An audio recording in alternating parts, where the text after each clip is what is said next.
माननीय मुख्यमंत्री को धन्यवाद देवी आम दलर सभापति से नवीन पट्टनायक को कृतज्ञता ज्ञापन करी मो उपर आस्था प्रकट करी जो मत विजु जनता दलर वासुदेवपुर निर्वाचन मंडली प्रार्थी घोषणा करते आज मुझे आशीर्वाद एवं वासुदेवपुर निर्वाचन मंडलीर समस्त जनसाधारण स्नेह श्रद्धा आशीर्वाद भिक्षा करी आज नामांकन दाखल करिछि एडीएम कार्यालय ठारे एवं वासुदेवपुर भद्रक आमे गोटे शोभायात्रा आसीथिलु स्वतःप्रत भाव में आपण माने देखि पारिथिबे बहु संख्यार लोक आसिकी मो सहित सामिल होते शोभायात्रा एवं नामांकन दाखल कला परे या परे जो निर्वाचनी मैदान प्रकृत में ऑफिशियली आमे उल्हेबू एवं जो कथा आपण कहते सबु बेले विजु जनता दलर गोटे मुद्दा से मुद्दा हूँ विकास माननीय मुख्यमंत्री प्रति साधारण लोकंकर भल पाइबा जो विश्वास रही से विश्वास आज जाए अतुट अच्छे एवं आगामी दिन में साधारण जनता जानिचंती किए कौन करिछि किए कौन करि पारिबो एवं आगामी दिन में आमे समस्ते आम मानकर दृढ़ विश्वास माननीय मुख्यमंत्री षष्ठ थर पर मुख्यमंत्री हवा सह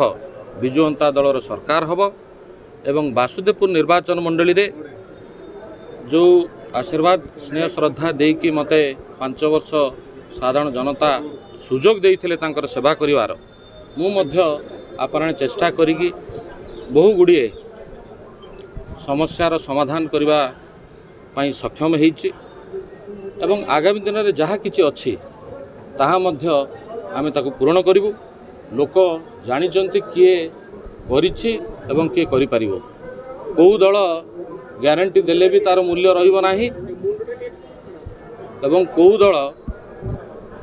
बिना ग्यारंटी रे भी सब कथा करि पारे बालियापाल सेतु आरंभ हो सारी आपण देखिए जाइए देखंतु बालियापाल सेतु ठू आरंभ करी चारिबाटिया सेतु 2टी जगार मंतई नदी उपरे सुंदर पोल कार्य आरंभ होईछि